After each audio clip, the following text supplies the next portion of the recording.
অখিল ভাৰতীয় বিদ্যাৰ্থী পৰিষদে ইউথ কেন লিড বা যুৱই নেতৃত্ব ল'ব পাৰিব শীৰ্ষক এটা শুদ্ধ দিশেৰে বা সুন্দৰ টপিকৰ মাজেৰে এক কাৰ্যসূচী কৰিছিল। নলবাৰীৰ বিভিন্ন অঞ্চলৰ যুৱক যুৱতীসকল আহি বিভিন্ন প্ৰতিযোগিতা হৈছিল, তেওঁলোকৰ প্ৰতিযোগিতাৰ বঁটাও ইয়াত দিছে আৰু নতুন প্ৰজন্মৰ যুৱক যুৱতীসকলৰ লগত মই প্ৰায় 2-2.5 ঘণ্টা সময় কটালোঁ। সঁচাকৈ এটা অত্যন্ত সুন্দৰ অনুষ্ঠান আৰু এটা ডাঙৰ অভিজ্ঞতাও। নতুন প্ৰজন্মৰ লগত বাৰ্তালাপ কৰাটো মোৰ কাৰণে এটা ডাঙৰ অভিজ্ঞতা আৰু মই এই নতুন প্ৰজন্মৰ ওপৰত যথেষ্ট বিশ্বাস ৰাখোঁ আৰু মই ভাবোঁ যে এই নতুন প্ৰজন্মই অসমক ভাৰতবৰ্ষৰ এখন শ্ৰেষ্ঠ ৰাজ্য বনাব পাৰিব আৰু সেই দিশেৰে আজি নতুন প্ৰজন্মই কাম কৰিছে। মাত্ৰ আমি তাৰ পৰিৱেশ দিব লাগে, আমি তাৰ মাৰ্গদৰ্শন বা দিশ নিৰ্দেশনা দেখুৱাব লাগে আৰু অসমৰ মাননীয় মুখ্যমন্ত্ৰী ডাঙৰীয়াৰ নেতৃত্বত আজি সেই দিশেৰে খুব সুন্দৰভাৱে কাম হৈ আছে। যেতিয়া নতুন প্ৰজন্মৰ লগত কথা পাতোঁ তেতিয়া বন্ধু হিচাপে কথা পাতিলে বেছি লাভ হয়, কাৰণ তেওঁলোকৰ মনৰ কথাটো জানিব পাৰোঁ। আজি মই এজন ৰাজনীতিবিদ হিচাপে যেতিয়া কিবা সিদ্ধান্ত ল'ব লাগিব, মই নতুন প্ৰজন্মৰ আশা আকাংক্ষা, নতুন প্ৰজন্মৰ মনৰ কথা বুজি সিদ্ধান্ত লাগিব আৰু মই ভাবোঁ যে সেইকাৰণে বন্ধু হিচাপে কথা পাতিলে তেওঁলোকৰ মনৰ কথাবিলাক বুজিব পাৰি। নলবাৰীলৈ পুনৰ মুখ্যমন্ত্ৰী আহিব, জন আশীৰ্বাদ যাত্ৰা নহ'বৰ চৰ্ত কি ধৰণে সাজু হৈছে অহা 9 তাৰিখে মুখ্যমন্ত্ৰী ডাঙৰীয়া মানাহ বা সৰভোগৰ পৰা আৰম্ভ কৰি ৰঙিয়ালৈকে এটা জন আশীৰ্বাদ যাত্ৰা কৰিব।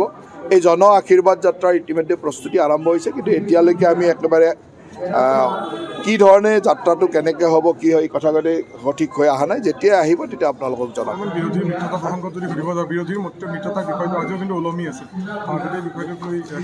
বিৰোধীৰ মিত্ৰতা হয় নহয় তাৰ লগত আমাৰ কোনো ৰুচিও নাই, আমাৰ কোনো জানিবলগীয়া নাই। কাৰণ অসমত এতিয়া দুটা পক্ষ, এটা হ'ল ভাৰতবৰ্ষ আৰু অসমক ভাল পোৱা মানুহ, ৰাষ্ট্ৰক ভাল পোৱা মানুহ, আৰু এটা পক্ষ হ'ল যোনে ৰাষ্ট্ৰখন বা অসমখনক আগ্ৰাসন কৰিব বিচাৰে। এতিয়া আগ্ৰাসন কৰাবিলাকৰ মাজত বিৰোধী লগ হৈ আহে, ভাগ হৈ আহে।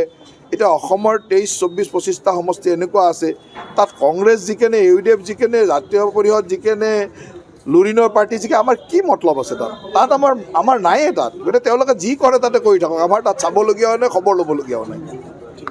ABVP নলবাৰী জিলাই স্বামী বিবেকানন্দৰ জন্মৰ লগত সংগতি ৰাখি সমগ্ৰ নলবাৰী জিলাৰ যিমানবোৰ শিক্ষানুষ্ঠান আছে প্ৰতিখন শিক্ষানুষ্ঠানত এটা প্ৰতিভাসন্ধানী পৰীক্ষা অনুষ্ঠিত কৰিছিল আৰু সেই শিক্ষানুষ্ঠানসমূহৰ পৰা টপ 10 যিবোৰ কৃতিত্ব লাভ কৰা ছাত্ৰ ছাত্ৰী আছে সেইসকলক লৈ আজি এই নলবাৰী জিলা পুথিভঁৰালত এটা সমাৰোহৰ আয়োজন কৰা হৈছিল।